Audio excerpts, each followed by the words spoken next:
And welcome back to another episode of Movie News with the Fish. So, today in news. Actually, one thing I'm going to touch on real quick before I go into regularly scheduled movie news. Today we lost, as my dad and I kind of put, we lost another one. Every year people die, pass away, and a lot of them sometimes are notable celebrities. Last year was a horrible year for that.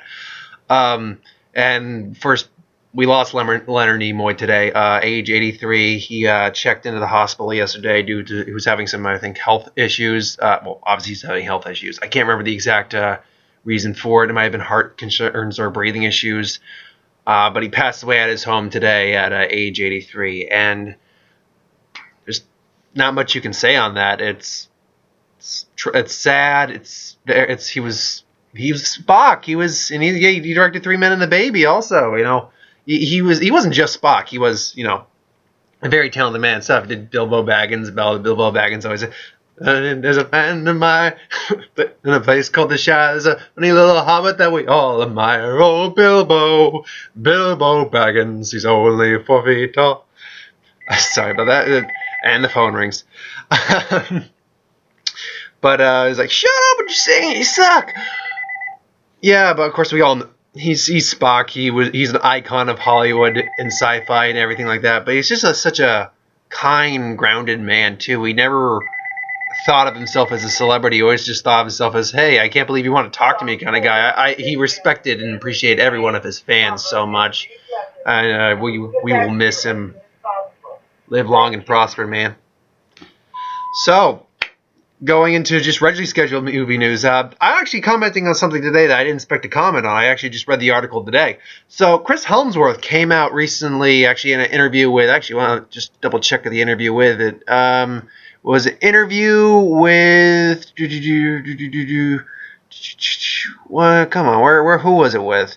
Come on, okay, I don't know who the interview was with, but Chris Hemsworth had an interview recently with someone, and talking more about Thor's role in the film, and a little bit of actually into the film itself that we actually haven't heard about. We've speculated on, but we actually haven't heard about. So it's going over some of the high points of this and talking about it.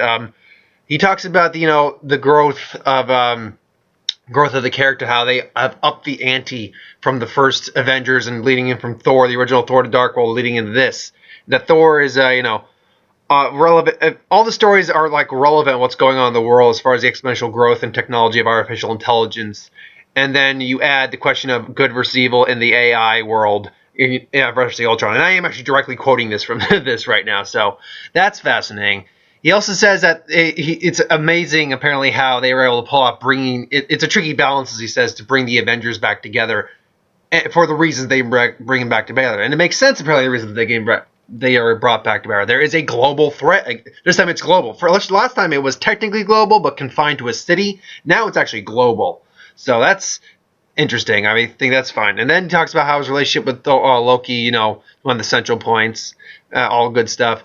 And then he goes into how talking about Thor. We're going to see a slightly different Thor in this a little bit. We're seeing two actually a little bit more versions of Thor. One, we see Thor, who's kind of more at ease, relaxed. He says, he's living on Earth. We see him in that scene in the trailer when they were kind of just relaxing in a suit and kind of relaxing a bit. He still got his hammer, but he's just relaxing. It's like, he makes guys like, did Jane buy it for him? Did he go shopping? What? So that's cool. I like to see a little more. You can get more one-liners from a more relaxed Thor. But also, we're going to see a bit more of the Guardian Thor, he says, where Thor is capable of visiting other realms to get knowledge that would otherwise not be available to him to kind of maybe help them. And apparently, this information would be hugely beneficial and useful with certain benefits at a certain point. So that's fascinating, which makes me believe that scene we see of him, shirtless in the water in the well, and that in the second trailer we see this woman walking in a similar place. He's gone to a different realm, I think. And I was actually talking with someone recently and I may have mentioned it in my Avengers 2 review, but Avengers 2. The second Avengers trailer review I did, reaction, that is, I was speculating with some people, someone in the comment section, that they maybe it could be Lady Death. I'm like, I didn't think about that. But now having heard that comment, an original theory came to mind that one, it's one of two things. I honestly think it's one of two things. One, it is someone from Wakanda because it does look like an African American woman, or he's gone to Valheim, I believe was the name of it. And Valheim is known for having mystics and prophets and things like that. And with him saying that he's going to play a bit more of the guardian role of Thor, guardian of Earth and protection of Midgard, that lends more credence to the fact he goes there to seek knowledge and maybe how to stop Ultron, and maybe that's how it is. But he also says he openly admits he doesn't think they can win this one. It's that big a threat. So that not only is a comment on Thor and his attitude towards, but a kind of attitude towards the movie where, in first Avengers, never once did they think they could not win. I mean, there was a point where they said it's not going to matter if we don't close that thing, the portal, but never did they say this is not going to, we can't win. Never did they say that. Here, Thor admits, it says he thinks they might not win. How much more amped up is this comparatively to a fucking alien invasion? I know it's global this time around, but how much more amped up is it comparatively to that Ultron? They don't think they can beat Ultron, or at least Thor doesn't think they can maybe beat Ultron. He describes it, it's just an onslaught that does not stop. It's a floodgate that could set in motion an even bigger threat. And that's what Thor's stuck on, and where his attention certainly is. It's a bigger picture of Thor being in Asgard, where it just says, hang on, there's a whole universe which is signaling something else. So it's really fascinating. And then it goes on to comment more about loosening up and how the Avengers still aren't necessarily like, the 100% teamwork right off the bat, but they are far more relaxed with each other. They are far more joking with each other. But there is tension with them. Apparently, Hemsworth talks about the fact that there is a pretty solid battle with Iron Man in this one. With him, Thor and him, which is cool. It's a lengthy fight scene of destruction, as he puts it. We got a short fight scene in Avengers with Iron Man and Thor. That was a pretty badass fight, for as short as it was. We knew Hulk and Iron Man were going to fight. I didn't think Thor and Iron Man were going to have a legit fucking, clash again in a much lengthier fight. That's pretty cool, man. I mean, does he have like a suit designed for Thor? Because he actually built a suit out of Asgardian powered by Asgardian power source at one point, given to them by Thor and Asgardians, and Thor was very pissed off that he used it for a weapon. So, I'm looking off to the side. I'm not meaning to do that. Yeah, that I think is really cool. And that also raises the question: what among the other Avengers, who is going to fight? We know Captain America and Iron Man, Tony Stark, they're going to butt heads in this, but they're going to legitimately come to blows in Captain America 3, which is the Civil War storyline, which is where they came to blows. So, is Hawkeye and Scarlet Witch going to be duking it out for a little bit? Again, or with certain individuals, like Ulysses Claw, which is the Andy Serkis character. I'm sure he's going to be in the picture anyway, and I'm sure he'll maybe come back up for Black Panther, seeing as he is a major antagonist of Black Panther. And then they briefly touched on how they liked the fact that they brought in Scarlet Witch and Quicksilver, Ella Taylor-Johnson, Elizabeth Olsen. How it actually, how he made a comment saying that it's you risk going through the motions again, just making it the same thing again. But and the fact that they're mixing it up with the new cast, breaking the rhythm, and how they like these guys too. They kind of just want to hanging out with these guys in general. So that speaks great volumes to the role they play in the movie, making it feel definitely a different feel, but still similar. And the fact that Ellen Taylor-Johnson and Elizabeth Olsen are apparently great people to work with, and probably were giving it their all, and probably were just glad. I would be so shocked if there's anyone who does not. Idris Elba has come out saying he's not a fan of kind of being Heimdall, just because of I think the level of his part comparatively as who he is as an actor, and so he made a point saying a couple weeks ago when shooting a scene for Thor: The Dark World, he was Mandela a couple weeks before that, and now he's shooting this scene in a harness, hanging from a harness. He's not a fan. He's kind of wants out of Marvel right now a little bit, and for the type of roles that Idris Elba likes to play, I can completely get behind why he might want out, and respect him for it. He's cool as Heimdall. I like him as Heimdall. If he wants out, give him out. When his contract's up, obviously. When his contract's up. Don't try if he doesn't want to renegotiate. By all means, don't need to renegotiate. I love Idris Elba, by the way. Down for anything he's in. But no, generally speaking, I think anyone who gets a part in a Marvel movie, whether it be minor or major, I think obviously major ones more so. I think they just like being part of this world. I think they have the opportunity to be a part of something great and something that a lot of them grew up with as kids. I know you bet your ass if someone offered me a part, minor as it might be, if I had at least a couple scenes worth of a part in a Marvel movie, you bet your ass I would take it. I mean, I would like to play here. I'd love to play a main character. I'd love to star in a Marvel movie. I am a very, very, very minor actor. I have very low acting credentials right now. I don't think I'm a terrible actor myself, but I don't think anyone thinks they're a terrible actor. So, right now, I'm not in a position to be going to LA and saying, I want to be in the Marvel movie. Put me in a Marvel movie. No, I'm not. Put me in the Inhumans. That's down the road. Yeah, sure. Maybe I could be an Inhuman. Who knows? I can work with Vin Diesel as Black Bolt. That's not confirmed, by the way. Vin Diesel is not confirmed as Black Bolt. It's being very heavily hinted that he could be Black Bolt, though, which, right on. And then, just to end off here before I go into my other few bits of movie news, he describes that in one sequence, Scarlet Witch unlocks a number, unlocks a number. I thought I said locks in like with Night World, but unlocks a number of the Avengers' worst fears, plunging them into a nightmare world, something that will help open Thor's eyes to the larger threat at hand.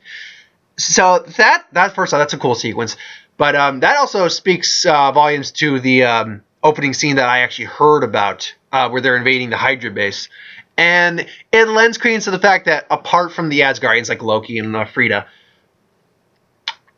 I think Scarlet Witch is going to be the first actual legitimate magic user we see in the Marvel Universe. In some shape or form, magic. Obviously, Doctor Strange is the de facto magic sorcerer supreme, for God's sake. But, excuse me. Yeah, I think that speaks volumes to what actually the nature of Scarlet Witch's powers. They're mutated people, but they're not mutants because Fox owns the rights to the word mutant. So, yeah, that's all I got on that. Really, I like everything I'm hearing from this. I look forward to seeing this so much. This is good. This is my top 3 movies of the year. I think Star Wars just edges it out barely, but that's just because I grew up on Star Wars. Avengers is number 2 by far, and then Jurassic World. Those are my top big 3, and then I got a list of. I can make a top 10 of my top anticipated movies this year, but I think one of them actually already came out is Kingsman. So there's that. So moving on, a few other small things to talk about. Harrison Ford has come out saying that he is on right now to be in Blade Runner 2. Blade Runner 2 is basically happening right now. So far as we know, everything it's in motion. They're looking for a director. Ridley Scott will be executive producer on it, which is fine. I'm glad actually Ridley's is focusing on other things, getting a different director. He's executive producer, meaning he's probably just on there to get a check, but he may still have some input, which is good. I think he's always good for input on worlds. Some of his movies as late have not been great. I like Prometheus, and I even liked Exorcist, Gods and Kings. I did. Some people said it was boring, and I could see where they think it was boring. It's touching. It's hit and miss. I can see where some people liked it or didn't like it. But obviously, I did like it. So I think Ridley Scott is slowly coming back into his form, as we would say. We'll definitely see later this year with The Martian. That's for certain. That comes out later and towards the later end of the year. I think it comes in September, maybe. I'll check that. It's sometime in the fall months, I think. But pretty sure anyway. So that's got Matt Damon. It's got I think it's got Noomi Rapace, and it's got a great cast attached to it. I know that. I'd have to relook up the cast. So I'm looking forward to The Martian. So yeah, I can't remember the name of the person they said they were going to get though. He's a Canadian director who did apparently he won an award for best foreign film last year at the Academy Awards. So there's that. And Harrison Ford says he's on for it. And that he even said it's the best thing he's read in a while. And he let's be clear, he read Star Wars. Now, I don't know the time frame of when this is happening, or if he's just. I know he's a little on Star Wars. He's a little not fond of Han, but he still respects the fans and stuff like to be like, you know what, you guys are the fans, I'll do this for you, and it is still fun. I think he still has fun doing it. It's the stigma of the character. I think that's all. It's kind of like it's not as bad as Sean Connery and James Bond, where he said he'd like to shoot James Bond in the face, but there's a little bit of that there, from what I understand. I could be completely wrong in that too. This is just what I hear. No,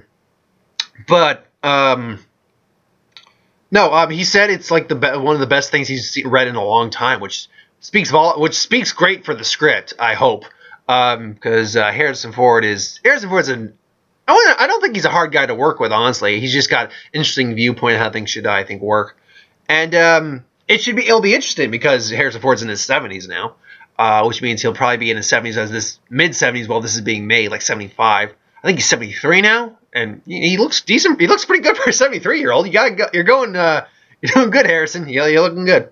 Actually, I sidetrack a little bit. Short story. We were at Bacon Fest, which is a festival for bacon. It was fun time. We had tried bacon dishes and stuff like that. It was cool. And some guy just basically, my dad used to have a mustache. He hasn't worn a mustache in years. And some guy looked at him and said, I didn't know Harrison Ford was here. And we're just like, wait, what? And then he looks at, and my dad's like, you look like Harrison Ford. I'm like, you know, with the hair and everything, you kind of have a little Harrison Ford look going there. You're not like a dead ringer for him, but I can see where some guy maybe who's had a couple of drinks would say, hey, you look like Harrison Ford. So, there's that. So my dad's Harrison Ford. Get off my plane. So there's that. But they didn't really go on to the plot of what it is, because it's still obviously in the working stages. But obviously there's progression going on.